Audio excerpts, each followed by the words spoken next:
coffee break. Today's tidbit.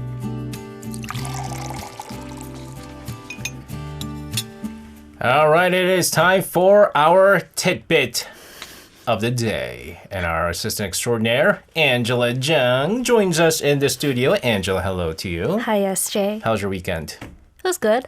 Yeah? How was yours? I don't remember my weekend. You were on radio. I was, yeah, but I wasn't in the studio. I did hear the weekend show, and I had a blast. Why was the blast? No, because it sounds weird if I go like I was listening to myself and I'm going, I had a blast. Oh my goodness, SJ, you were so good. Oh, the music choice. Oh my gosh, who's the DJ of this show? Oh, I can't do that. I mean, but you have to be your biggest fan, so. I'm actually my biggest critic. Yeah, me too. So, I mean, I'm not a fan of myself. Well, everyone got a taste into what cultural bits you like. Right, why are you laughing? Angela, Bruce says, still no coffee for SJ, Angela. He refused. Okay, I'm going to put it on the record. He refused. I refused because you offered me decaf. Well, that's like drinking non-alcoholic beer. But I asked you again, would you like me to bring normal coffee? And you said okay. no, It's right? okay. I had enough coffee. Yeah. I had enough coffee. It's okay. Let's put it on the record here. Angela's not being a bad assistant. She's actually doing fantastic job. Fantastic. And I'm just not wanting any coffee at this time. Angela, what are we going to be talking about today? Well, SJ, are you into exhibitions or cultural activities? Negative. None. No, depends.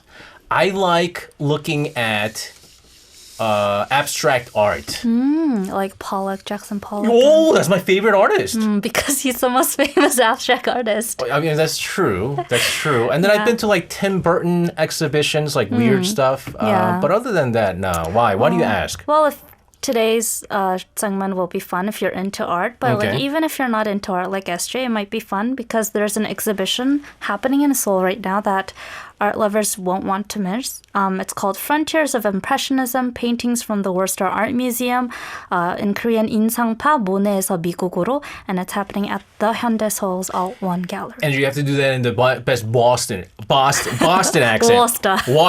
Worcester Art Museum. No, SJ and I were looking up the pronunciation because I was a little confused. She was like, is this Worcester? And I was like, I think it's Worcester. I didn't say...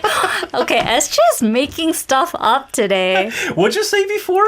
Worcester, right. Yeah. And you were right. I was right. And then I was like, let's go American with this one and just go Worcester. And then you said it was in Boston. Yeah. And I was like, then we got to do it in a Boston accent. Worcester. Yeah. Worcester Art Museum. Impressionism. Monet. Yes. Monet is famous for... I failed art in high school. Lilies, water lilies. Yes, you got it right. A+ for USJ. Impressionism was a 19th century art movement that broke away from traditional painting techniques. So, if you think of water lilies, a lot of brush strokes, very, bright colors, captures feelings of the moment. And I've been really looking forward to it. Why? Because, Why? Is it spring? Yeah, it's very spring-like, and I love Impressionist art. When I was in Paris, I spent hours at the museum just looking at Impressionist artists, and also because this exhibition is the first time in South Korea that an exhibition features 53 pieces from the Worcester Art Museum, and the Worcester Art Museum played a significant role in bridging European-American Impressionist movements when it opened in 1898. So I was always in the impression. Mic drop. Impression that Impressionism kind of centered on French artists. Well, that is partially true. It started in France, but in the late 19th century, France was kind of the middle of the world for artists, and a lot of people gathered there, and then they all went back to their countries afterwards. And so you can see through this exhibition how American artists and artists from other countries combined their impressionist techniques they learned in Paris with their own cultural influences. And I think it's interesting to see how cultural spreads. So I remember this was many years ago again. I went to a Picasso exhibition once by Seoul Art Center. And I was like, all right, I'm going to be looking at all these cool Picasso paintings that I remember looking at in my failed art class in high school. Saw none of it. No Picasso paintings? No, I mean, there was Picasso's, but it was like his sketches, like his unknown. I see. Or like ones that I don't see in my textbook, right? But here, with this exhibition, are we going to be seeing some famous pieces? Yes, we'll be seeing famous pieces. But the poster is Monet, but there will only be one Monet piece exhibited. Is it at least going to be the water lily? It's going to be the water lily. Nice. So you might want to check it out, SJ. Do you know any... Just to see that one painting? I mean, do you know any other impressionist artists? The one where everyone seems to be in a picnic. Renoir. Yes. Yes. B+. Is that one of it? Yeah, Renoir will be there. You'll also be able to see pieces by Alfred Sisley and Paul Sinac. Familiar with these names? No, but Renoir, no. Yeah. That's the one name I recognize. Yeah, you'll be able to see that. And the exhibition also has like an audio guide. So like even if you don't have much background knowledge, you'll be able to learn more about it. They also offer video explanations to help you understand the artworks better. So, okay. All right. So what is it? Monday through Thursday? Yes. When's it open? 10:30 a.m. to 8 p.m. with last admission at 7 p.m. And on the weekends and Fridays, it runs from 10:30 a.m. to 8:30 p.m. with last admission at 7:30 p.m. Welcome to Arirang Radio. We got a message from Made It Up. He's over in London. Wasta is also pronounced Wasta here, by the way, in England. Worcester. Yes.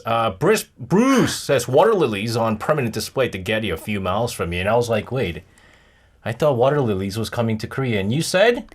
So Monet drew like hundreds of water lilies during his lifetime, and they're all titled the water lilies. Talk about lazy. Yeah, so there's one in France, there's one in Chicago, like... It was crazy because during the song break, I was like, hey, what about that water lily painting with the bridge? And she goes, that's in Chicago. I was like, what? Because I went to Chicago when I was young to see it. And Yeah, but you were young. It left an impression on me.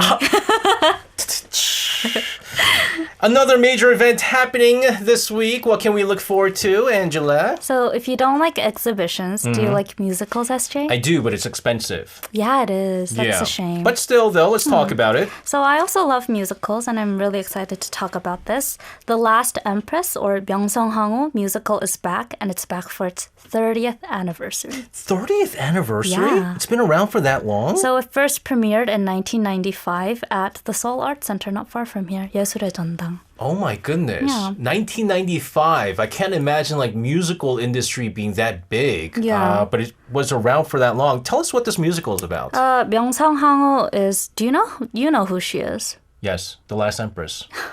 Yes, she's the last empress of the Joseon dynasty, and she's like South Korea's representative historical figure, so she was made into a musical.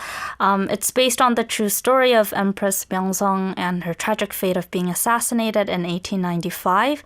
The story centers around the Joseon royal family as their country is meeting a sad fate, with Japan increasing their control over state near the end of the Joseon dynasty. You know, I'm not a big fan of historical musicals. You know why? Why? Because I already know the ending. Oh, that is true. Right? That's like movies too. Like you always know what's going to happen at the end because again, 명성황후, right? Again, the last empress, famous in her story. But still though, I mean, all joking aside though, 30 years on stage. That's an impressive feat. Yeah, it is. But it makes sense because The Last Empress was hugely successful. So as I mentioned, it premiered at 예술의 전당 near Arirang Broadcasting Station. It also had held its 10th, 20th, and 25th anniversary commemorative performances there as well. So you might have seen flyers and posters on your way to work. Yes.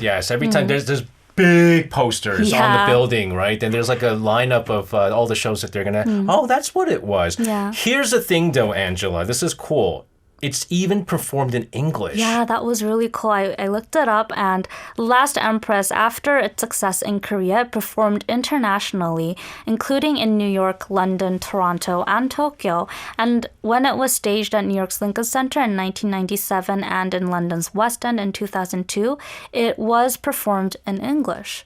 So the musical is a rare example of Korean original musical making global impact. All right, so for our listeners out there, if you want to watch this, tell us what makes this production so special. Well, I watched it in 2018. Oh, you watched this too? Yeah, and I really liked it because like the production is massive. So when we think of massive production, we usually think of, the Phantom of the Opera and the chandelier falling. Well, it doesn't have a chandelier, but this musical has like a rotating stage, lots of LED panels. There's even like they use real gunpowder, so it's very realistic. Jeez. And the traditional Korean dance and rituals is very cool to see in person. All right, so one last time here, I guess this is also important, right? The cast. Yes. Who's in the cast this time for the 30th anniversary? Well, if you're into musicals like I am, these names will all sound familiar. Kim So-hyun, Shin Young-suk are reprising their roles as Myung-sung Hang-woo, and Cha Ji-yeon has also joined the cast. Fun fact, Kim So-hyun will be performing as the Empress for the 200th time during this season. And her husband is also a musical actor called Son Jun-ho. Oh, I know him. Yeah, they will be playing together as a couple in the musical as well. And people who are interested in it can watch it at 세종문화회관 or Sejong Center from until the end of this month, March 30th. All right, there you have it. Man, I mean, I'm telling you, Angela, for someone so young, she's done so much in life. I gotta start going to these artsy places. Angela, thank you very much for your news today. Have a safe rest of your night. Bye-bye. See you tomorrow. I hope you enjoyed that segment on the Culture Inc. If you want to hear more and other great segments on our show, you can tune into Arirang Radio every day from 6 p.m. to 8 p.m. Korea Standard Time.